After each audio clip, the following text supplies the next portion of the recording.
Alléluia, peuple de Dieu. Amen. Nous sommes dans la joie ce soir encore pour écouter ce que Dieu nous a réservé. Parce qu'il a toujours quelque chose à dire à son peuple. Lui qui sont les cœurs et les reins. Ce soir, il a quelque chose qui veut nous montrer que nous devons obéir ou suivre. Donc ce soir, certainement, il a encore été avec son serviteur Nicaise dans la réunion spéciale qu'il a eue ce soir. Donc nous allons maintenant demander au Seigneur qu'il puisse encore remplir son serviteur de sa puissance, son autorité et sa force, afin que ce soir encore, nous puissions manger une nourriture solide qui va nous conduire, qui va nous montrer encore qu'il est vraiment celui qui prend soin de nous. Au nom de Jésus-Christ, Amen. Après, le bien-aimé Nicaise est venu nous donner encore sa parole. Bonsoir, shalom, bonsoir, merci pour tout. Amen. Amen. Gloire à Dieu. Amen. Ok, comme d'habitude, vraiment, nous sommes au moment où nous allons encore monter sur la table du Seigneur, car nous devons comprendre que notre vie ici-bas dépend que de sa volonté. Amen. Amen. Donc, comme nous avons l'habitude de le faire, donc nous allons d'abord le consulter, l'architecte qui est le Saint-Esprit, afin que lui-même puisse nous conduire en vérité, comme il a déclaré lui-même. Amen. Amen. Seigneur notre Dieu, Seigneur notre Père, nous te bénissons encore, Seigneur, pour ce jour que tu as mis devant nous, Seigneur. Nous sommes venus encore, Yahweh, comme l'œuvre de la main, de ta main, Seigneur, pour te rendre que tu dignes à ton honneur. Alors, Père, nous savons, Yahweh, nous sommes dans le temps sans devenir difficile pour nous, Seigneur, mais nous savons que c'est toi seul qui nous fortifie et ta merveille sur nous, Seigneur. Merci, Yahweh, pour nous avoir regroupés sur ton troupeau que nous sommes. Alors, nous sommes venus encore, Seigneur, à ton école, Saint-Esprit de Dieu. Viens nous instruire encore ce soir. Parle à nous, enseigne-nous, Seigneur, les choses que nous ignorons. Nous ignorons, Seigneur, afin que nous puissions, mon Dieu, s'accorder avec toi et travailler pour l'œuvre de la croix que Jésus-Christ, mon Dieu, nous a démontré, Yahweh, que, Seigneur, il était venu, Seigneur, pour nous réconcilier avec notre Créateur. Alors, nous sommes là encore, Seigneur, pour s'accorder avec ta volonté afin que la gloire de notre revienne dans nos vies. Nous te bénissons encore ce soir au nom du Seigneur Jésus-Christ. Amen. Amen. Gloire à Dieu. Alléluia. Amen, amen, amen. Ok, nous sommes encore de retour comme nous avons l'habitude de le faire. Mon frère et sœur, l'heure est arrivée où chacun de nous va porter sa croix sur le Seigneur comme lui-même l'a dit. Amen. Comme l'a dit lui-même, celui qui veut me suivre, qu'il porte sa croix, qu'il me suit. Amen. Donc, nous devons reconnaître que nous sommes le troupeau du Seigneur, bien que nous sommes ses brebis, mais nous ne devons pas croiser les bras, rester là jusqu'à attendre le jour de sa venue. Il nous a consacrés, il nous a revêtis de sa puissance. Mettons-nous au travail.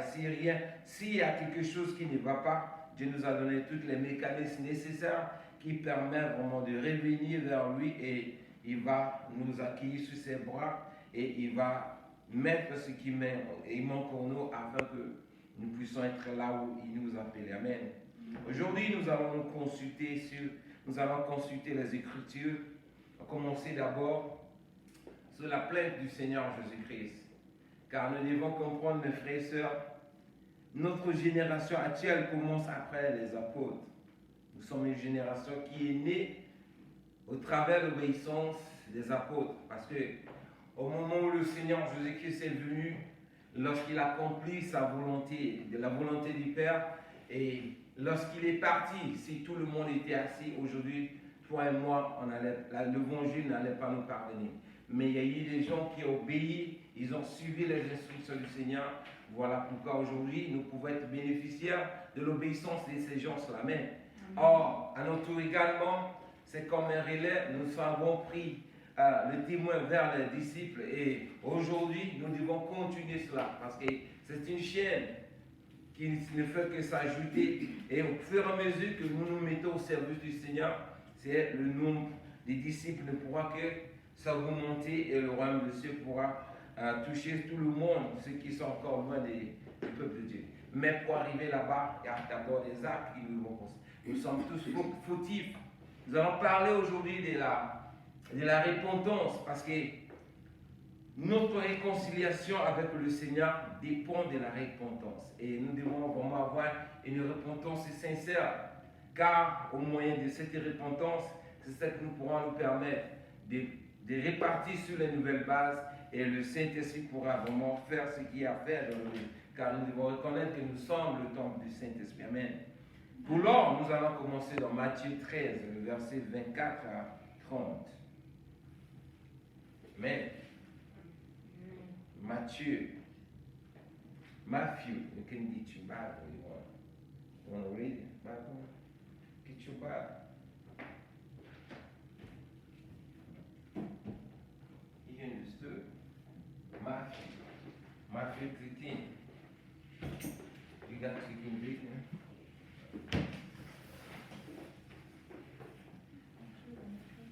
Matthieu 13, chapitre 24 à 30.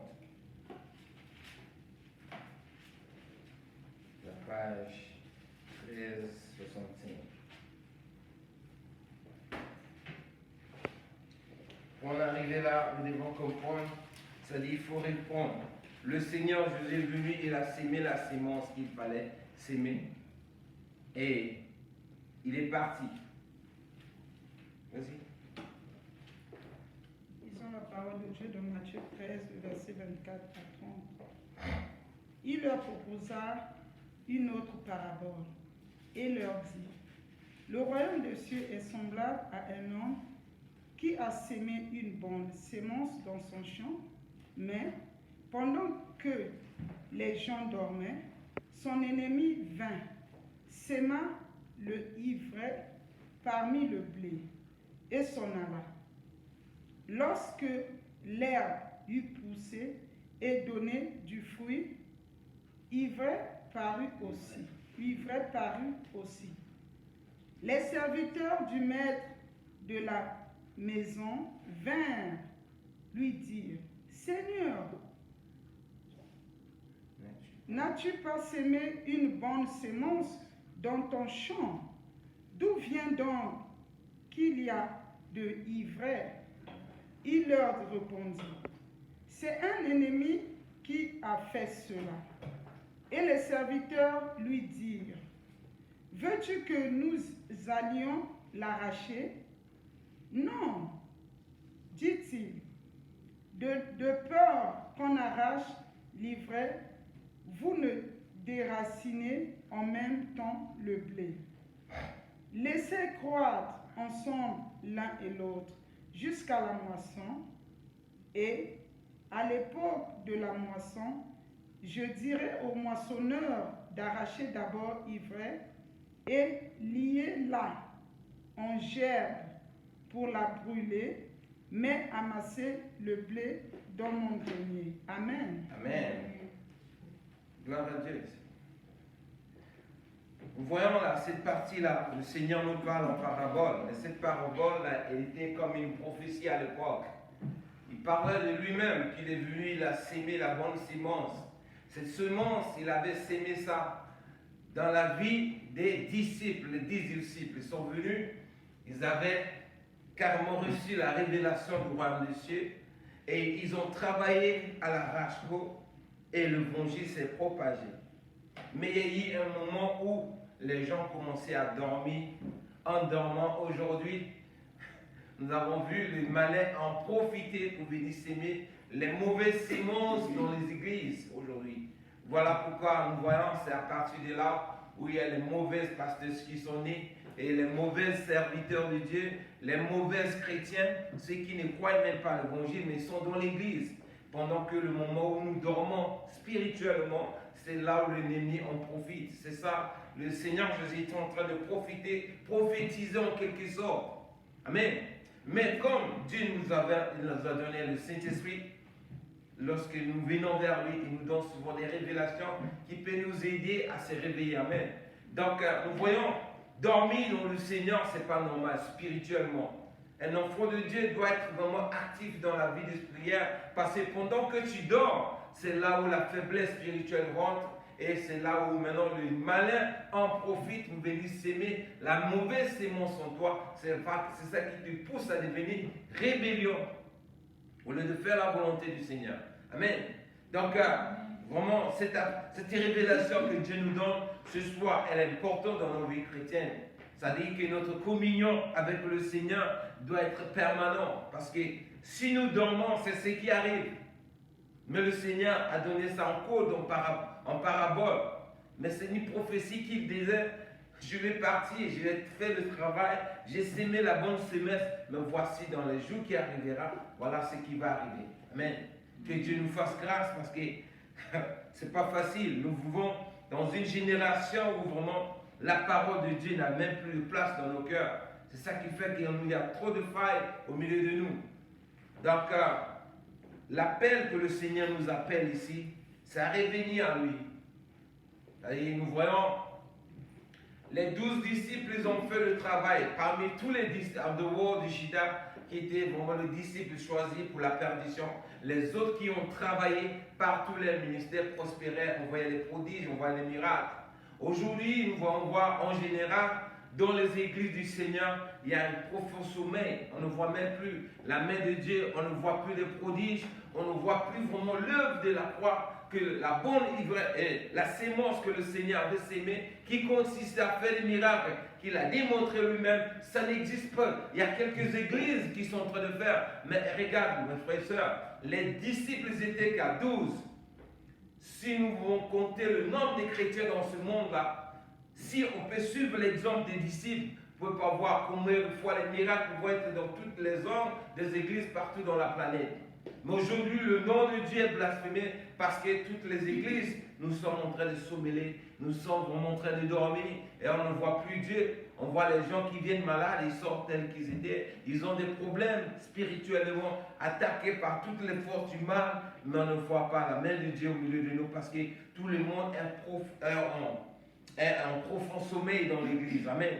Mais Dieu qui nous fait grâce, il nous appelle toujours à la repentance, car c'est cette repentance qui pourra ramener le réveil spirituel envers nous, afin que chacun de nous se réveille de son sommeil et qui consacre le temps au service sur lequel Dieu l'a appelé. Amen.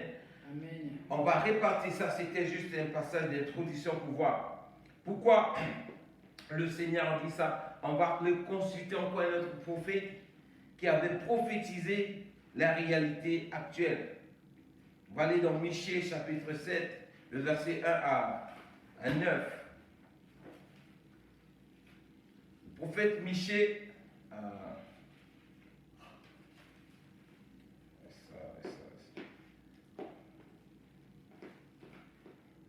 prophète Michée, c'est un prophète qui les prophéties, et puis il y a quelque chose que je vais ajouter, pour ceux qui sont à la recherche des prophéties. Lisez le livre de prophètes là, vous allez retrouver tout le problème. Tout ce qui est prophétie, tout ce qui te donne la révélation spirituelle est là-bas. Ce sont des prophéties qui sont originales et vont avoir fin à la fin du temps. Amen. Écoutez ce que Michée dit. La servante va y dire, mais regardez ce qu'il dit dans le livre de Michée, l'introduction de son livre. Il dit, ce livre est pour titre Michée. Ça veut dire quoi? Qui est comme l'Éternel. Le nom de Michée, ça veut dire qui est comme l'Éternel. C'est la signification. Il dit, du nom du prophète s'adresse aux habitants du royaume de Juda vivant sous la menace de l'armée de la Syrie. Le prophète est de Morichette et une bourgade de Juda. Il s'en prend aux désordres sociaux. Le régime de l'injustice ne peut bénéficier de la bienveillance de Dieu. C'est pourquoi Michée s'en prend aux riches qui s'accaparent des terres. Amen. Donc nous voyons, il dit qu'ils s'en prend. L'injustice ne peut jamais accomplir la volonté de Dieu. Ça c'est dans le titre du livre de Michée. Amen. Ensuite tu peux aller à Michée chapitre 7, le verset 1 à 9. Donc, regardez la société actuelle, la manière où nous sommes en train, au moment où Jésus-Christ est venu, il a sémé la bonne sémence, et pendant qu'on dormait, regardez la sémence qui est sortie, ce que le malin est venu s'aimer maintenant au milieu de nous, c'est que nous sommes en train de vivre. Regardez les œuvres lesquelles chacun de nous est en train de produire maintenant. Amen. Lisons la parole de Dieu dans Michée 7, le verset 1 à 9. Malheur à moi, car je suis comme à un record des fruits, comme au grappillage, après la vendange. Il n'y a point de grapes à manger, point de ces premiers que mon âme désire. L'homme de bien a disparu du pays, et il n'y a plus de juste parmi les hommes. Ils sont tous en embuscade pour verser le sang. Chacun d'eux un piège à son frère. Leurs mains sont habiles à faire le mal. Le prince a des exigences. Le juge réclame un salaire. Le grand manifeste son avidité. Et il vend ainsi cause commune. Le meilleur d'entre eux est comme une ronce, le plus droit pire qu'un buisson d'épines. Le jour annoncé par des prophètes, ton châtiment approche, c'est alors qu'ils seront dans la confusion. Ne crois pas à un ami, ne te fie pas à un intime. Devant celle qui repose sur ton sein, garde les portes de ta bouche, car le fils outrage le père. La fille se lève contre sa mère, la belle-fille contre sa belle-mère. Chacun a pour l'ennemi les gens de sa maison. Pour moi, je regarderai vers l'Éternel. Je mettrai mon espérance dans le Dieu de mon salut. Mon Dieu m'exaucera. Ne te réjouis pas à mon sujet, mon ennemi, car si je suis tombé, je me relèverai. Si je suis assise dans les ténèbres, l'Éternel sera ma lumière. Je supporterai la colère de l'Éternel, puisque j'ai péché contre lui, jusqu'à ce qu'il défende ma cause et me fasse droit.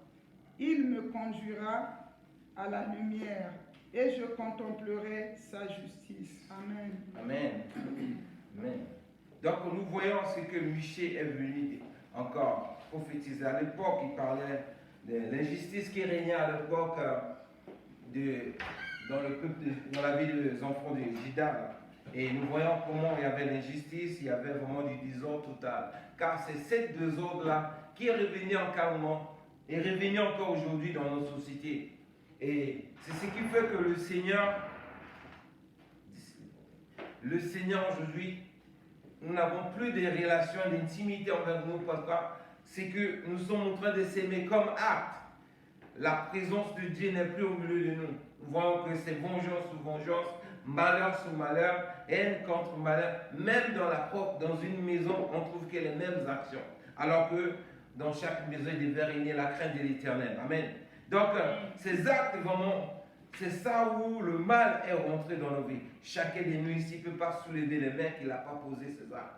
Nous tous, nous avons pratiqué ça un jour. Mais Dieu qui est miséricorde, un Dieu compatissant, lent à la colère, il nous a fait grâce. Aujourd'hui, nous pouvons être là encore en train de lire les mêmes siècles. Mais pendant ce temps, il y a beaucoup parmi nous dans les églises, nous pratiquons ces mêmes œuvres. Amen. Alors que nos vies devaient être le temple, nous qui sommes le temple du Saint-Esprit, mais regardez, en lieu de produire les œuvres qui pouvaient amener l'homme à la repentance, être un modèle pour la gloire du Seigneur, nous sommes en train de se mordre le doigt les uns les autres. Et la voie que le Seigneur nous a montrée, qui consistait à le suivre, nous avons écarté cela. Nous voulons nous venger à notre manière. Nous voulons exprimer ce qui est le désir de nos cœurs, qui consiste à continuer à pratiquer les mauvaises œuvres que l'ennemi est venu planter dans nos vies pendant que nous étions en train de sommeiller. Mais Dieu qui est juste et bon, il nous demande une chose. Quand nous sommes arrivés à ce stade, mes frères et sœurs, il y a une chose seulement que Dieu demande de notre part. C'est de revenir vers lui et de renoncer à toutes ses voies. Il est juste, il est compatissant, il est lent à la colère, il va nous répondre. Amen. Nous allons maintenant rentrer j'ai pris ces deux textes pour voir l'état lequel nous avons commencé, là où le Seigneur attend de nos vies. Nous voyons même dans le premier texte, il dit, il est à la recherche de fruits. Après avoir sémé sa sémence, il est parti. Il est en train de chercher des semences. Il est venu dans son champ pour chercher. Après des récoltes, il arrive, il n'y a rien. L'homme de bien a disparu. Comment se fait-il? Ça, parce que nous nous sommes écartés de la loi de l'Éternel. Nous avons suivi les passions de nos cœurs et l'ennemi en a profité pendant que nous étions dans le sommeil profond spirituel et l'ennemi est venu carrément nous détourner. Et ce qu'il a sémé dans nos cœurs, c'est le contraire de ce que le Seigneur est en train d'attendre. Voilà pourquoi il dit quand il est venu, il attend et cherche le fruit pour pouvoir continuer, se contempler de l'œuvre lequel ils attendaient, les actes lesquels il attendait de nos parts, mais il n'y a rien. Voilà pourquoi il est en train de se plaindre. L'homme de bien a disparu et voilà pourquoi dans chaque maison, on voit les enfants qui se rebellent avec les mères, les filles avec les mères, les belles filles avec les belles-mères et l'homme de bien a disparu. Mais aujourd'hui, celui qui vient prendre conscience, parmi ces gens-là, il y a aussi un reste. Voilà pourquoi à la fin, l'autre il dit quoi? Moi, je sais que j'ai péché, j'ai pu subir les conséquences de mes actions, mais pendant ce temps, mon espérance est basée vers l'Éternel des armées. Je suis obligé d'accepter quoi qu'il arrive, mais je sais qu'un jour, le Seigneur va me délivrer, il va me relever de la situation dans laquelle je suis en train de vivre. Amen. Donc, en général, le Seigneur nous appelle à revenir envers lui. Mais où, comment revenir envers lui? Amen. Nous allons partir maintenant, développer quels sont les mécanismes qui peuvent nous permettre de revenir vers le Seigneur et de recevoir la sémence que le Seigneur avait plantée, qui devait être continuelle dans nos vies, mais pendant que nous étions dans l'ignorance, ça nous a échappé. Mais nous avons encore la chance de retourner où le Seigneur va nous accueillir sur ses bras et on pourra voir la gloire du Seigneur et s'éclater dans nos vies. Amen. Et regardez bien, on va aller dans Joël. Joël va prophétiser encore les mêmes situations, ce que de la société laquelle nous sommes en train d'évoluer, de vivre actuellement. Le prophète va prophétiser ce qui va arriver et où se trouvera la solution. Ce sont les hommes lesquels ils ont consacré leur vie au Seigneur.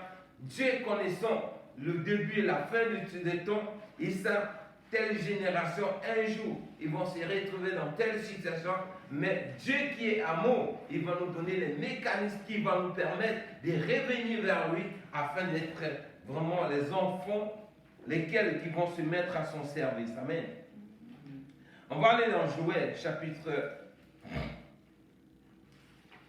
2,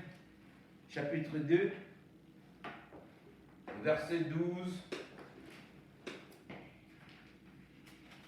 à 17. On va prendre cette partie d'abord. Joël, chapitre 2, verset 12 à 17. Écoutez bien, cette partie-là, c'est important. Pour nous tous, peu importe ce que tu as fait dans ce monde, peu importe les crimes que tu as fait dans ce monde, peu importe la manière que tu t'es comporté, peu importe la manière que tu t'es rebellé avec Dieu, écoutez bien ce que Dieu nous demande de faire, de revenir vers lui. Amen.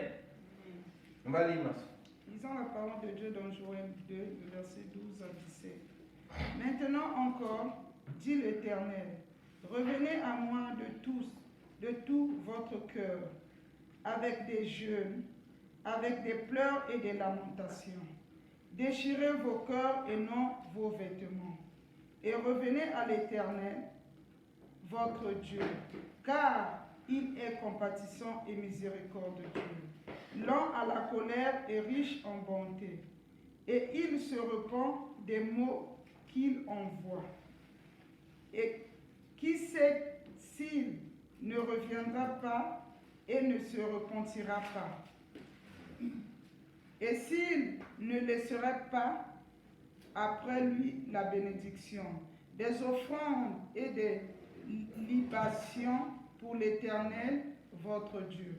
Sonnez de la trompette en Sion, publiez un jeûne, une convocation solennelle, rassembler le peuple, former une sainte réunion, assembler les vieillards, assembler les enfants, même les nourrissons à la mamelle, que l'époux sorte de sa demeure et l'épouse de sa chambre, contre le portique et l'autel pleurent des sacrificateurs, serviteurs de l'Éternel, et qu'ils disent, l'Éternel épargne son peuple, ne livre pas ton héritage à l'opprobre, aux railleries des nations. Pourquoi dirais-je donc parmi les peuples, où est leur Dieu? Amen. Amen. Voilà le premier pas, le mécanisme que le Seigneur lui-même, l'Éternel, le Dieu Tout-Puissant, que nous sommes en train d'adorer, comment il nous donne les révélations qui va nous permettre de se réconcilier avec lui-même. Amen. Bien que nous sommes des pécheurs, lorsque nous reconnaissons, Père, que nous avons failli et que nous sommes écartés de lui, la première des choses, il nous dit quoi? De revenir vers lui avec des jeûnes et des pleurs et de déchirer nos cœurs, non pas les vêtements, c'est-à-dire les lamentations. Nous devons nous sentir nous-mêmes coupables lorsque nous venons gêner. Or, nos gênes aujourd'hui, elles sont carrément orientées vers les bénédictions, chercher une opportunité où Dieu peut se manifester pour occasionner des miracles. Alors que ici, Dieu nous dit quoi? Bien que nous avons failli, nous voyons vraiment que dans les assemblées où nous sommes, la main de Dieu n'est pas en train d'œuvrer comme ça doit être. Ici, il appelle tout le monde, que ce soit le peuple, que ce soit les serviteurs de Dieu. Il dit de sortir et de pleurer, déchirer nos cœurs et d'aller au portique. Il nous montre comment aller pleurer. Celui qui veut être béni. Dieu nous dit ceci, sors de ta chambre. Si vraiment tu as une assemblée où tu pries, si vraiment tu veux démontrer que vraiment Dieu, moi je veux vraiment venir pleurer devant toi, même si l'église doit être fermée, je préfère venir dormir à l'église. C'est-à-dire, je suis en train de gêner, je viens à l'église, même on me ferme, je reste là-bas pendant que juste le temps où, si ça toute la nuit, et que l'église sera fermée, mais moi je suis à l'intérieur en train de pleurer devant l'Éternel. Lorsque le pasteur ou quoi viendra, il va ouvrir l'assemblée. Parce qu'il dit bien de venir pleurer à l'autel et de sortir de nos chambres. Aujourd'hui, lorsque nous gênons, nous dormons dans nos lits, sous nos lits. Et si Dieu nous montre, lorsque nous gênons, nous devons sortir et venir devant l'autel pleurer devant Dieu et de déchirer nos cœurs là. Voici les techniques, voici les éléments que Dieu attend de nos vies lorsque nous gênons. Mais nous gênons pas comme le Seigneur le veut. Et puis Dieu, il y a des passages qui disent, comme le tourment, il dit, mais que sert-il à mortifier ton âme quand tu gênes et tu ne vois pas les résultats? C'est ça. La manière que nous sommes en train de gêner, si nous ne voyons pas les résultats, Dieu nous dit, mais est-ce que ces gênes-là, c'est le gêne que moi, l'Éternel, j'agrée? Et quand vous gênez, est-ce que vous gênez pour moi? Vous voyez? Donc, ce gêne, lorsque nous gênons pour nous réconcilier avec Dieu, pour nous humilier, pour nous répondre de nos actions, ça touche le cœur de Dieu parce que c'est comme si nous sommes en train d'appeler Dieu à venir s'installer dans nos vies. Or, pendant que nous sommes en train de nous humilier, c'est comme nous sommes en train de nettoyer tout ce qui était caché dans nos cœurs, pendant que nous sommes en train de déchirer nos cœurs. C'est-à-dire c'est pour faire sortir toute la colère, les œuvres, lesquelles de haine, la méchanceté que nous étions en train de manifester contre nos proches, pendant que Michel, dans le passage où Michel vient nous annoncer ce soir. Amen. Donc, ici, le Seigneur attend de nous vraiment un jeûne sincère qui vient de notre cœur. Que ça ne soit pas le jeûne comme nous avons l'habitude de le faire. On vient gêner comme ça pour demander quelque chose. La chose la plus importante, mes frères et sœurs, que nous devons chercher, c'est d'avoir notre communion intacte avec ce Dieu. C'est réconcilier avec ce Dieu, d'être vraiment sûr pendant que je suis en train de prier là. Dieu, les yeux de Dieu sont braqués vers nous, mais ses oreilles sont en train de m'entendre. Ça doit être d'abord la chose la plus prioritaire dans notre relation avec lui. Parce que nous ne pouvons pas venir prier. Nous sommes en train de prier, nous gênons à chaque fois, mais nous ne voyons pas la main de Dieu. Mais ça ne nous touche même pas. C'est comme si, c'est normal, la vie que je suis en train de mener, Dieu est d'accord avec ça. Donc je peux continuer l'œuvre laquelle le Seigneur m'a donnée, qui consiste à aller être son disciple ou bien annoncer la bonne nouvelle. Pendant ce temps, je n'ai pas de fruits qui me permettent d'aller faire cela. Parce que l'évangile ne s'annonce pas comme ça. C'est une puissance que nous portons nous. Mais cette puissance est gardée par la sanctification nous. Si Dieu n'est pas avec nous, si nous partons prêcher l'évangile, nous pourrons être comme les enfants de Céphas. Parce que tu pourras te retrouver dans une situation où tu vas intervenir, tu vas prier pour la personne, mais pendant ce temps, tu es vide. Le démon peut se soulever contre toi, te faire du mal sans te rendre compte. Amen. Donc, nous devons nous préparer en conséquence. L'appel que Dieu nous donne ici, ça nous permet de se réconcilier avec lui, lui céder la place dans nos cœurs, afin que lorsqu'il va se lever, Dieu pourra prendre carrément la place. Amen. Écoutez bien, on va continuer encore. Nous sommes toujours dans Joël, toujours. Cette fois-ci, on ne peut pas tout lire. Regardez la promesse que Dieu nous fait. Amen.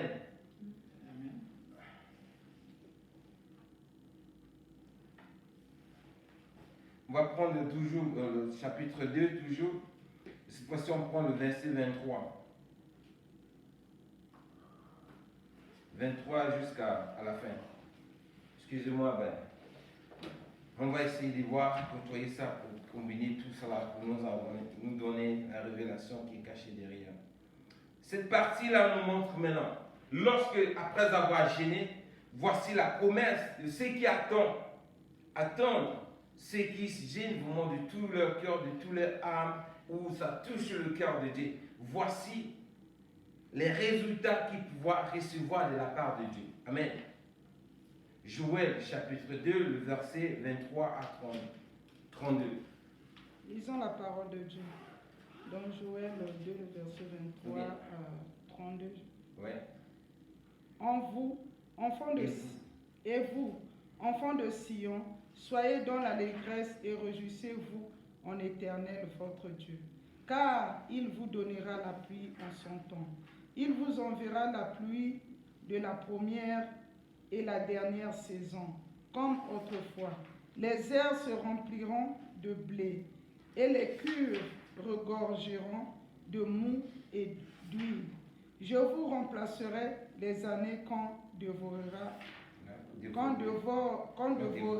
la sauterelle, le gélec, le hasi et le gaza. Ma grande armée que j'avais envoyée contre vous. Vous mangerez et vous vous rassasierez. Et vous célébrerez le nom de l'Éternel, votre Dieu, qui aura fait pour vous des prodiges, et mon peuple ne sera plus jamais dans la confusion. Et vous saurez que je suis au milieu d'Israël, que je suis l'Éternel, votre Dieu, et qu'il n'y en a point d'autre. Et mon peuple ne sera plus jamais dans la confusion. Après cela, je remplirai mon esprit sur toute chair. Vos fils et vos filles prophétiseront, vos vieillards auront des songes, et vos jeunes gens des visions, même sur les serviteurs et sur les servantes. Dans ces jours-là, je répandrai mon esprit. Je ferai paraître des prodiges dans les cieux et sur la terre, du sang, du feu et la colonne de fumée. Le soleil se changera en ténèbres et la lune en sang, avant l'arrivée du jour de l'Éternel, de ce jour grand et terrible. Alors, quiconque invoquera le nom de l'Éternel sera sauvé. Le salut sera sur la montagne de Sion et à Jérusalem, comme a dit l'Éternel, et parmi les réchappés que l'Éternel appellera. Amen. Amen. Gloire à Dieu. Amen. Ok, rempli de joie. Donc nous voyons la promesse que Dieu nous fait. Lorsque nous revenons vers lui, lorsque nous déchirons nos cœurs, vraiment pour faire sortir la haine, la méchanceté qui régnait dans nos vies, le mal qui était de quotidien dans nos vies pendant le moment où nous dormons. Aujourd'hui, si nous revenons vers lui, Dieu nous fait la promesse.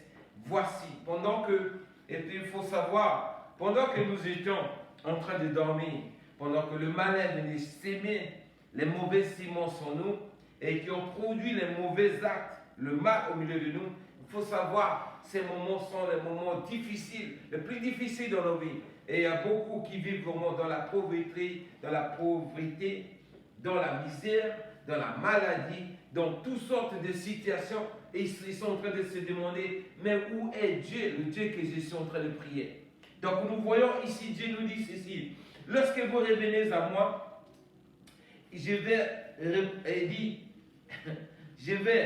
remplacer les années qu'ont dévoré la sauterelle, le jaquel, le asile et le gazan. Ma grande armée que j'avais envoyée contre vous. Vous voyez ça? Donc il y a des situations aussi que nous sommes en train de vivre. C'est à cause de la méchanceté de nos actions. Dieu nous a livrés au sort de nos actions. Nous sommes en train de payer en quelque sorte la conséquence de nos actions. Mais lorsque nous revenons vers lui, il nous promet désormais la bénédiction. Il va envoyer la pluie de l'avant et l'arrière-garde. C'est-à-dire quoi? Ce que on est en train, c'est-à-dire le travail de nos mains qui n'était pas productif. Pendant que nous étions vraiment loin de Dieu, pendant qu'on travaillait durement, rien n'allait. Pendant qu'on s'aimait ceci, il n'y avait rien. Dieu dit qu'il va nous remplacer ces années-là. Et désormais, il va envoyer la pluie en son bon temps et il y aura la bénédiction. Nous allons nous réjouir de tout le bonheur que l'Éternel nous a promis. Amen. Et c'est cette promesse-là qui va nous permettre désormais de voir la main de Dieu œuvrer dans nos vies. Amen. Il dit, après cela, après avoir béni le travail de nos mains, béni nos maisons, écoutez bien ce qu'il dit dans le verset 28. Après cela, il ajoute encore, après cela, je répandrai mon esprit sur toute chair, et vos fils et vos filles prophétiseront, vos vieillards auront des songes, et vos jeunes gens des visions, même sur les serviteurs et sur les servantes. Ça, c'est maintenant la promesse où le Saint-Esprit va venir en nous. Amen. Et si le Saint-Esprit vient en nous, ça c'est maintenant la sémence que le Seigneur Jésus-Christ avait sémée dans la vie des disciples, qui va revenir désormais pour nous toucher. Et désormais, nous pourrons être bénéficiaires de la sémence que le Seigneur nous a donnée. Et c'est ça qui va nous promettre de produire des fruits qui pourront être bénéficiaires pour l'œuvre de la croix que le Seigneur a manifestée. Amen. Donc, nous avons le devoir vraiment de changer notre manière de vivre, de gêner si nous ne voyons pas la main de Dieu, si nous voyons que vraiment la situation de nos vies, nous ne sommes pas sûrs de nous-mêmes. La parole de Dieu nous appelle de venir carrément nous humilier devant ce Dieu-là. Amen. Parce qu'il dit encore à la fin, parce qu'il y a un jour que l'Éternel a choisi, c'est-à-dire la fin du temps. Verset 30 à 31 dit ceci: je ferai paraître des prodiges dans le ciel, sur la terre, du sang, du feu et des colonnes de fumée. Le soleil se changera en ténèbres et la lune en sang avant l'arrivée du jour de l'Éternel. Ce jour grand et terrible. Ça, c'est avant la fin du monde. Vous voyez ça? Donc, avant que ce monde-là couvre sa fin, ça sera terrible pour ceux qui vont vivre ces moments-là. Ça, c'est après l'enlèvement. Non, avant l'enlèvement. Après l'enlèvement. Amen. Mais avant ça, il y aura des situations encore plus difficiles que nous sommes en train de vivre. Mais Dieu nous promet dans le verset 32, quiconque invoquera le nom de l'Éternel sera sauvé. Le salut sera sur la montagne de Sion et de Jérusalem, comme dit l'Éternel, et parmi les réchappés que l'Éternel appellera. Amen. Donc nous devons être aussi C'est là que le Seigneur on doit être vraiment obligatoirement dans le lot que le Seigneur appellera. Si nous continuons à pratiquer le mal, à continuer à vivre comme on veut, nous risquerons d'être perdants. Pour ne pas être parmi le lot que le Seigneur, l'Éternel, va appeler. Amen.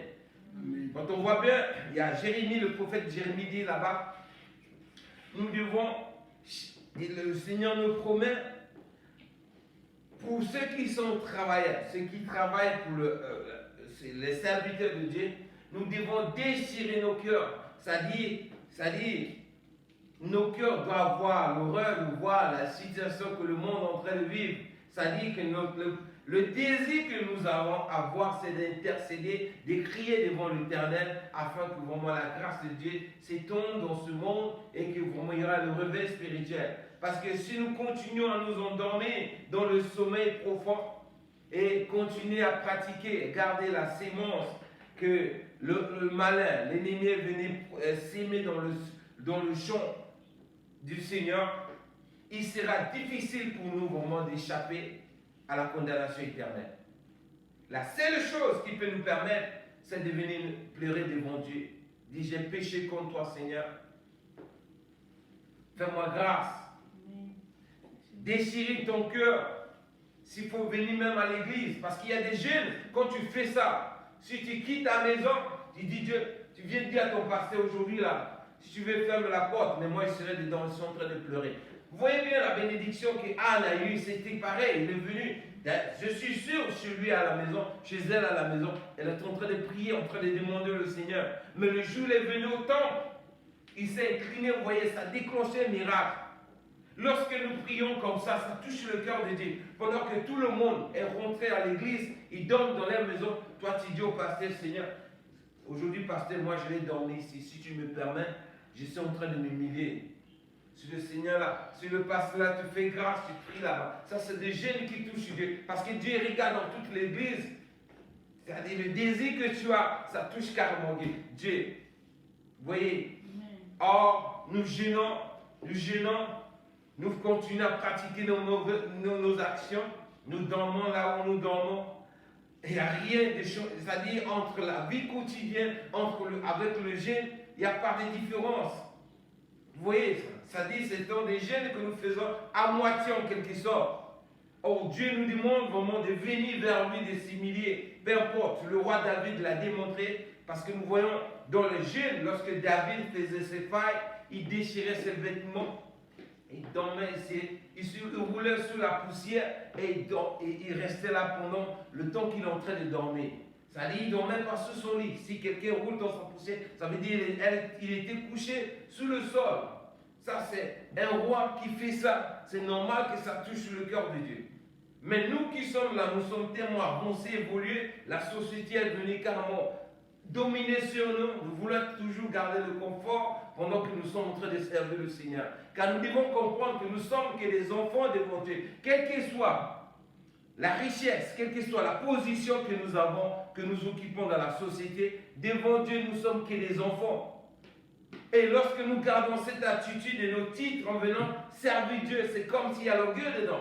Il n'y a pas l'humilité devant ce Dieu-là. Nous voulons le comparer avec lui. Voilà pourquoi certaines de nos prières n'arrivent pas, ne touchent pas Dieu. Parce que nous, il y a encore quelque chose que nous gardons en nous. C'est-à-dire nous gardons la position que nous avons. Pourquoi? Parce qu'il dit, si je peux m'humilier jusqu'à ce niveau, qu'est-ce que les gens vont parler de moi? Moi qui suis chef, moi qui suis responsable, ici et là, je vais m'humilier du plus bas niveau. Qu'est-ce que les gens vont parler? Je préfère que les gens parlent mal de moi, mais que Dieu agrée ma prière. C'est ça qui est important. Amen. Donc nous devons avoir des actes qui touchent le cœur de Dieu, mes frères et sœurs. Notre Dieu nous a donné tous les atouts nécessaires pour pouvoir exploser sa gloire dans ce monde. Mais c'est la manière dont nous ne prenons pas ça au sérieux. Voilà pourquoi Dieu est limité. Dieu ne peut pas agir dans nos vies tant que nous n'allons pas le suivre à 100%.